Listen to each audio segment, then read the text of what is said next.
दोस्तों आज मैं आपके लिए लेकर आया हूँ टॉप 50 प्लस क्वेश्चन जो कि आरपीएफ कांस्टेबल हो या ऑल स्टेट एग्जाम जिसमें जीएस पूछा जाता है सभी के लिए महत्वपूर्ण रहेंगे। ठीक है दोस्तों, ज्यादा देरी ना करते हुए स्टार्ट करते हैं पहले क्वेश्चन से। दोस्तों पहले क्वेश्चन में पूछा गया है ALU का पूरा नाम क्या है। तो दोस्तों ALU का पूरा नाम होता है arithmetic logic unit. Option number A इसका सही उत्तर होगा। क्वेश्चन नंबर 2 में पूछा गया है डेटाबेस में फील्ड्स कैलकुलेशन करने के लिए प्रयुक्त नंबर स्टोर करते हैं। मतलब डेटाबेस में जो फील्ड्स कैलकुलेशन करते हैं उसके लिए किस नंबर स्टोर में उसको करते हैं। तो दोस्तों इसका सही उत्तर है न्यूमेरिक में। ऑप्शन नंबर डी इसका सही उत्तर होगा। क्वेश्चन नंबर 3 में पूछा गया है कंपेयर क्या है। तो दोस्तों जो कंपेयर होता है वो ALU का अरिथमेटिक फंक्शन होता है। ठीक है, ऑप्शन नंबर ए इसका सही उत्तर होगा। दोस्तों इस 50 प्लस क्वेश्चन की सीरीज में सभी सब्जेक्ट से क्वेश्चन लिए गए हैं, जैसे कि कंप्यूटर्स हो गया, हिस्ट्री, भूगोल, पॉलिटिक्स। ठीक है, जो आपके एग्जाम में पूछे जाते हैं। आप जब वीडियो पूरी देख लेंगे तो आप खुद ही बताएंगे कि वाकई में कामयाब क्वेश्चन थे। ठीक है, जो आपके एग्जाम के लिए सफल रहेंगे। क्वेश्चन नंबर 4 में पूछा गया है यूनिक्स का विकास कब हुआ। तो यूनिक्स का विकास हुआ था 1969 में। ऑप्शन नंबर डी इसका सही उत्तर होगा। क्वेश्चन नंबर 5 में पूछा गया है पोस्ट का पूर्ण रूप क्या है। तो देखिए दोस्तों POST इसका मतलब होता है power on self test. Option number A इसका सही उत्तर होगा। क्वेश्चन नंबर 6 में पूछा गया है निम्नलिखित में कौन सी नदी अरब सागर में गिरती है। तो दोस्तों इसमें से नर्मदा नदी अरब सागर में गिरती है। ऑप्शन नंबर ए। एक बात दोस्तों और बता दूं, अरब सागर में जो नदियां गिरती है उनको याद करने की एक शॉर्ट ट्रिक है। उस ट्रिक का नाम है सालू की माँ भानुमती सोजा। ये आप देख सकते हैं। ठीक है, इसमें आप नीचे देख सकते हैं सा से साबरमती हो गया, लू से लूनी, की इसमें साइलेंट रहेगा। ठीक है, माँ से माही हो गया, वहां से हो गया भारत पूजा या पोन्नानी। ये है दोस्तों केरल में नदी। ठीक है, ये केरल में नदी है भारत पूजा या पोन्नानी। न से नर्मदा हो गया। ठीक है, ये खंबाती खड़ी में भी गिरती है।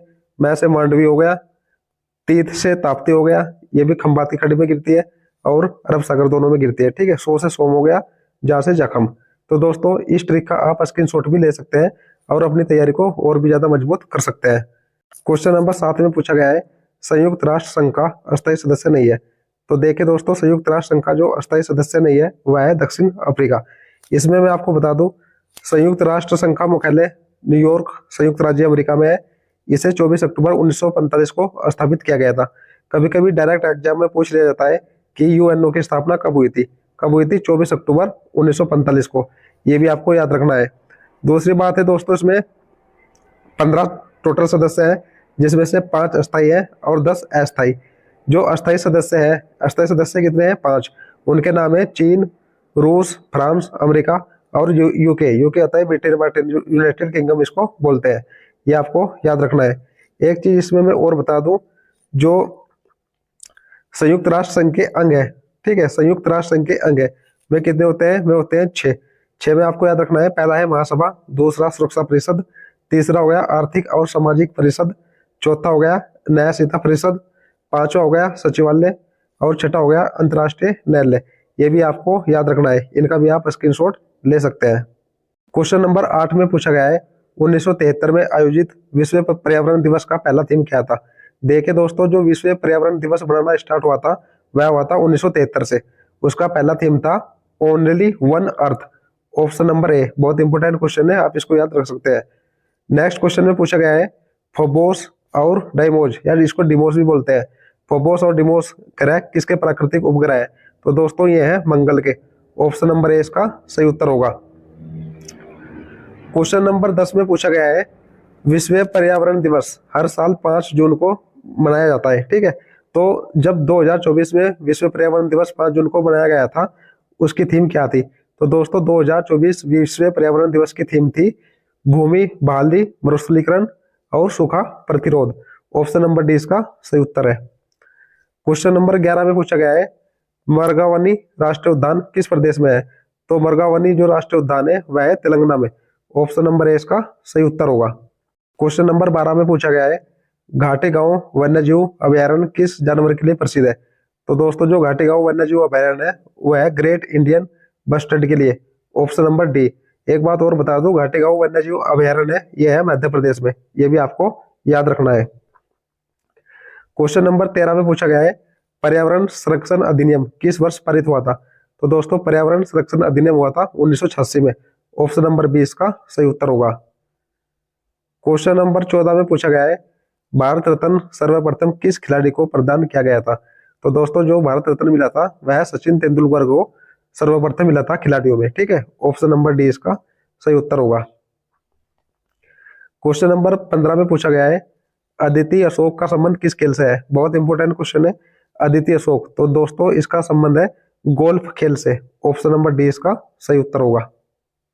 क्वेश्चन नंबर 16 में पूछा गया है भारत पहली बार विश्व कप क्रिकेट का चैंपियन किस वर्ष बना था? तो दोस्तों भारत ने सबसे पहला जो विश्व कप क्रिकेट जीता था वह जीता था 1983 में। ऑप्शन नंबर सी इसका सही उत्तर होगा। क्वेश्चन नंबर 17 में पूछा गया है आइस हॉकी किस देश का राष्ट्रीय खेल है? तो दोस्तों आइस हॉकी है कनाडा का, ये भी आपको याद रखना है। Option number D. Question number 18 में पूछा गया है जो फीफा बेस्ट अवार्ड 2024 था पुरुष खिलाड़ी का पुरस्कार किसने जीता? फीफा फुटबॉल से संबंधित है, ठीक है। फीफा यानी कि FIFA, ठीक है, इसको बोलते हैं फीफा।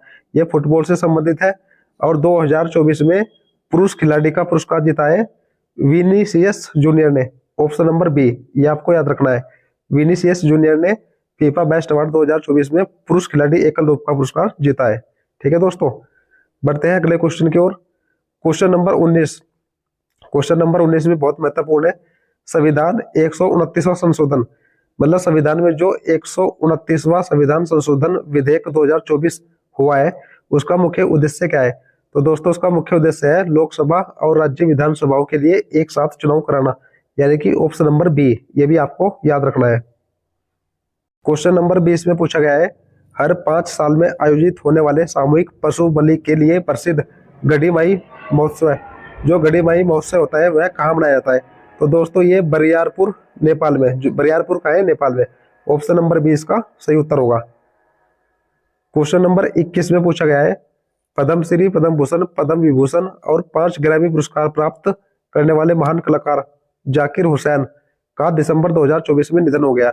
वह किस क्षेत्र से अपना संबंध रखते हैं? ठीक है, तो दोस्तों जाकिर हुसैन था तबला और भारतीय शास्त्रीय संगीत। ऑप्शन नंबर बी, ये आप सभी को पता ही होगा, ठीक है। बहुत इंपॉर्टेंट क्वेश्चन बनाए दोस्तों, पेपर में आने की बहुत बहुत संभावना है। क्वेश्चन नंबर 22 में पूछा गया है द गोल्डन गेट के लेखक कौन है? तो दोस्तों द गोल्डन गेट के लेखक है विक्रम सेठ, ये भी आपको याद करना है, ठीक है। ऑप्शन नंबर ए इसका सही उत्तर होगा। क्वेश्चन नंबर 23 है कौन सी नदी पेरिस शहर से होकर गुजरती है? तो दोस्तों पेरिस शहर से गुजरती है सीन नदी। ऑप्शन नंबर ए इसका सही उत्तर होगा। क्वेश्चन नंबर 24 में पूछा गया है येलोस्टोन राष्ट्रीय उद्यान किस देश में स्थित है? तो येलोस्टोन राष्ट्रीय उद्यान है यूएसए में, यानी कि अमेरिका। ऑप्शन नंबर डी इसका सही उत्तर होगा।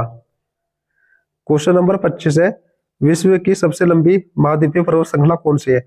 आप सभी को पता ही होगा, विश्व की सबसे लंबी पर्वत श्रृंखला है एंडीज। ऑप्शन नंबर बी इसका सही उत्तर होगा। क्वेश्चन नंबर 26 है संयुक्त राष्ट्र के संस्थापक सदस्य के रूप में कितने देशों ने भाग लिया? मतलब जब यूएनओ की स्थापना हुई थी उस टाइम पे संस्थापक सदस्य कितने थे? तो दोस्तों उस टाइम पे थे 51। ऑप्शन नंबर सी, ये आपको याद रखना है, बहुत महत्वपूर्ण क्वेश्चन है। क्वेश्चन नंबर 27 है विश्व का सबसे बड़ा महासागर कौन सा है? तो दोस्तों विश्व का सबसे बड़ा महासागर है प्रशांत महासागर। ऑप्शन नंबर बी इसका सही उत्तर होगा। क्वेश्चन नंबर 28 है संसद का ऊपरी सदन कौन सा है? तो दोस्तों संसद में 2 सदन होते हैं, ऊपरी और निचला, ठीक है। ऊपरी सदन को बोलते हैं राज्यसभा और जो निचला सदन होता है उसको बोलते हैं लोकसभा, ये भी आपको याद रखना है, ठीक है। बढ़ते हैं अगले क्वेश्चन की ओर। अगले क्वेश्चन में पूछा गया है शिव कुमार शर्मा का नाम किस वाद्य यंत्र से जुड़ा है? तो दोस्तों शिव कुमार शर्मा थे, वो है संतूर वादक, ठीक है। ऑप्शन नंबर बी इसका सही उत्तर होगा। क्वेश्चन नंबर 30 है कोणार्क नृत्य उत्सव भारतीय किस राज्य में मनाया जाता है? कोणार्क नृत्य उत्सव, ये आपको पता ही होगा दोस्तों, इसका सही उत्तर है उड़ीसा। ऑप्शन नंबर सी इसका सही उत्तर होगा। क्वेश्चन नंबर 31 है Modi government new search of communalism पुस्तक के लेखक कौन है?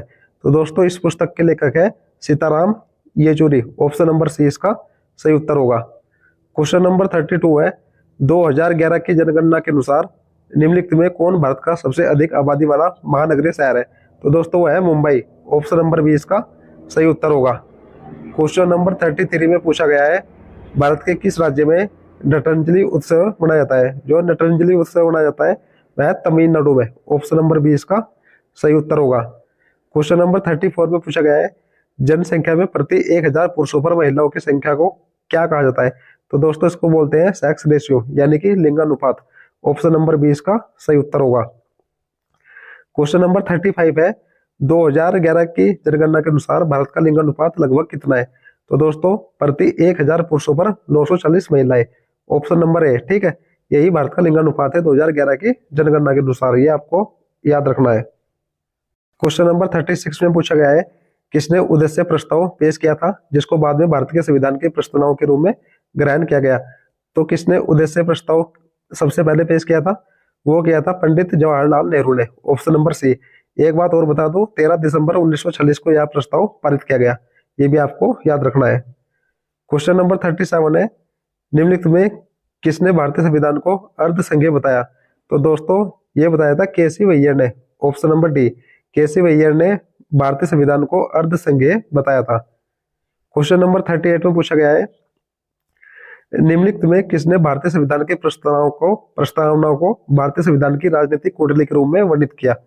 तो दोस्तों कन्हैया लाल मानिकलाल मुंशी ने भारतीय संविधान की प्रस्तावना को भारतीय संविधान की राजनीतिक कुंडली के रूप में वर्णित किया था। तो ऑप्शन नंबर बी इसका सही उत्तर होगा, ठीक है, ऑप्शन नंबर बी।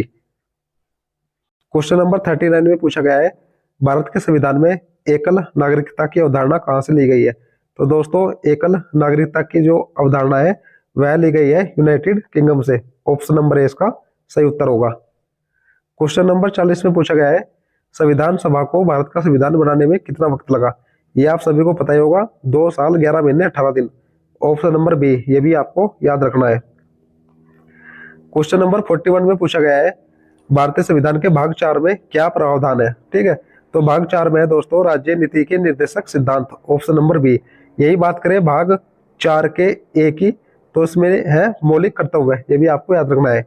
भाग 4 ए में क्या है? मौलिक कर्तव्य, और भाग 4 में क्या है? राज्य नीति के निर्देशक सिद्धांत। ठीक है दोस्तों, बढ़ते हैं अगले क्वेश्चन की ओर। अगला क्वेश्चन है, भारत के संविधान का कौन सा भाग नागरिकता से संबंधित है? तो दोस्तों भारत का कौन सा भाग है जो नागरिकता से संबंधित है? वह है भाग 2। ऑप्शन नंबर बी इसका सही उत्तर होगा। क्वेश्चन नंबर 43 में पूछा गया है, विटामिन को किन 2 प्रकार में क्लासिफिकेशन कर सकते हैं? तो दोस्तों विटामिन होते हैं 2 प्रकार के। कौन कौन से? एक तो पानी में घुलनशील और दूसरा वसा में घुलनशील, ये आपको याद रखना है। बात करें पानी में घुलनशील विटामिन की, ये होते हैं बी कॉम्प्लेक्स और सी विटामिन, और जो वसा में घुलनशील होते हैं दोस्तों वो होते हैं ए, डी, ई, के, ये आपको याद रखना है। ठीक है, पानी में घुलनशील विटामिन बी कॉम्प्लेक्स एंड सी, और वसा में घुलनशील ए, डी, ई, के, ये भी आपको याद रखना है। दोस्तों बात करें यहीं पर कि विटामिन की खोज किसने की थी? विटामिन की खोज की थी सी फंक ने। सी की फुल फॉर्म क्या है? कासिमिर फंक ने 1912 में। और दूसरी बात है कि विटामिन किस भाषा का शब्द है? विटामिन है लैटिन भाषा का शब्द, ये भी आपको याद रखना है। बढ़ते हैं अगले क्वेश्चन की ओर। क्वेश्चन नंबर 44 में पूछा गया है, कौन सा विटामिन शरीर में बनने वाले हानिकारक रसायन को नष्ट कर देता है? तो देखिए दोस्तों विटामिन ई, विटामिन ई जो होता है वो शरीर में बनने वाले हानिकारक रसायन को नष्ट कर देता है। और यही बात करें ई के केमिकल नेम की, तो इसका केमिकल नेम है टोकोफेरोल, ये भी आपको याद रखना है। क्या है? टोकोफेरोल। ठीक है, आप इसका स्क्रीनशॉट भी ले सकते हैं। बढ़ते हैं अगले क्वेश्चन की ओर। क्वेश्चन नंबर 45 में पूछा गया है, निम्न में सौर मंडल का सबसे तेज हवा वाला ग्रह कौन सा है? तो दोस्तों जो सबसे तेज हवा वाला ग्रह होता है उसको कहते हैं नेपच्यून। Option number B. और नेपच्यून का हिंदी में नाम है वरुण ग्रह, ये आपको याद रखना है, वरुण ग्रह। बात करते हैं 46 क्वेश्चन की, लोहित नदी किसकी सहायक नदी है? तो दोस्तों लोहित नदी है ब्रह्मपुत्र नदी की सहायक नदी। ऑप्शन नंबर डी इसका सही उत्तर होगा। क्वेश्चन नंबर 47 में पूछा गया है, निम्नलिखित में कौन एक ज्वारीय बंदरगाह है? तो दोस्तों ज्वारीय बंदरगाह है कांडला बंदरगाह, जो कि गुजरात में स्थित है। क्वेश्चन नंबर 48 में पूछा गया है, भीमबेटका की खोज कब हुई थी? तो दोस्तों जो भीमबेटका गुफा थी उनकी खोज हुई थी 1957-58 में। ऑप्शन नंबर सी। भीमबेटका की जो गुफा है वह है मध्य प्रदेश में, ये भी आपको याद रखना है। क्वेश्चन नंबर 49 में पूछा गया है, निम्नलिखित में किस धातु का उपयोग हड़प्पा के नगरों में हथियार और औजार बनाने के लिए किया जाता था? तो दोस्तों वहां पर किया जाता था तांबे का। ऑप्शन नंबर सी इसका सही उत्तर होगा। क्वेश्चन नंबर 50 में पूछा गया है, भारत में मानवा का सर्वप्रथम शख्स कहाँ मिला है? तो दोस्तों ये मिला है नर्मदा घाटी में। ऑप्शन नंबर डी इसका सही उत्तर होगा। क्वेश्चन नंबर 51 में पूछा गया है, चंद्रगुप्त ने किसके खिलाफ विद्रोह का नेतृत्व किया और उन्हें उखाड़ फेंका? तो दोस्तों चंद्रगुप्त ने किया था नंद के खिलाफ विद्रोह। तो ऑप्शन नंबर डी इसका सही उत्तर होगा। क्वेश्चन नंबर 52 में पूछा गया है, किसके शासनकाल में मेगास्थनीज भारत आया था? तो दोस्तों जो मेगास्थनीज था वह आया था चंद्रगुप्त मौर्य के काल में। ऑप्शन नंबर सी इसका सही उत्तर होगा। क्वेश्चन नंबर 53, इससे पहले मैं आपको बता दूं कि जो मेगास्थनीज था वह था यूनानी राजदूत, यह भी आपको याद रखना है। क्वेश्चन नंबर 53 में पूछा गया है, ऋग्वेदिक काल में निष्क किस अंग का आभूषण था? तो दोस्तों जो निष्क पहना जाता था वह गले का अंग था, ठीक है, जो कि है option number B. Question number 54 में पूछा गया है, निम्नलिखित में कौन सा स्थल पार्श्वनाथ के संबंध होने के कारण जैन सिद्ध क्षेत्र माना गया है? तो दोस्तों जो पार्श्वनाथ से संबंधित था वह था सम्मेद शिखर। ऑप्शन नंबर सी इसका सही उत्तर होगा। क्वेश्चन नंबर 55 है, मिश्रित अर्थव्यवस्था से आप क्या समझते हैं? तो देखिए दोस्तों जो मिश्रित अर्थव्यवस्था होती है वह सार्वजनिक और निजी क्षेत्र दोनों की बनी होती है। तो ऑप्शन नंबर बी इसका सही उत्तर होगा। क्वेश्चन नंबर 56 में पूछा गया है, आत्मनिर्भरता किस पंचवर्षीय योजना का उद्देश्य था? तो दोस्तों आत्मनिर्भरता था चौथी पंचवर्षीय योजना का उद्देश्य। ऑप्शन नंबर डी इसका सही उत्तर होगा। क्वेश्चन नंबर 57 बहुत महत्वपूर्ण क्वेश्चन है, भारत की कौन सी पंचवर्षीय योजना हैरोल्ड डोमर मॉडल पर आधारित थी? हैरोल्ड डोमर मॉडल पर आधारित थी। तो दोस्तों ये थी पहली पंचवर्षीय योजना जो कि 1951-56 में चली थी, यह भी आपको याद रखना है। दोस्तों इस सीरीज का लास्ट क्वेश्चन है 58, EBITDA का पूरा नाम क्या है? इसको आप ध्यान से देख लीजिए। EBITDA, तो दोस्तों इसकी फुल फॉर्म है earning before interest tax depreciation and amortization. Option number B इसका सही उत्तर होगा। आप इसका स्क्रीनशॉट भी ले सकते हैं। तो दोस्तों ये थे इस सीरीज के 58 क्वेश्चन जो कि आने वाले एग्जाम जैसे कि RRB कांस्टेबल हो गया, ठीक है, और जितने भी स्टेट के एग्जाम रुके पड़े हैं जैसे कनीय सहायक, वीडियो, लेखपाल, पटवारी, इन सभी के लिए महत्वपूर्ण है क्योंकि GS चाहे कोई भी एग्जाम हो सभी में पूछा जाता है। ठीक है, वीडियो आपको कैसी लगी कमेंट में जरूर बताना। जय हिंद दोस्तों।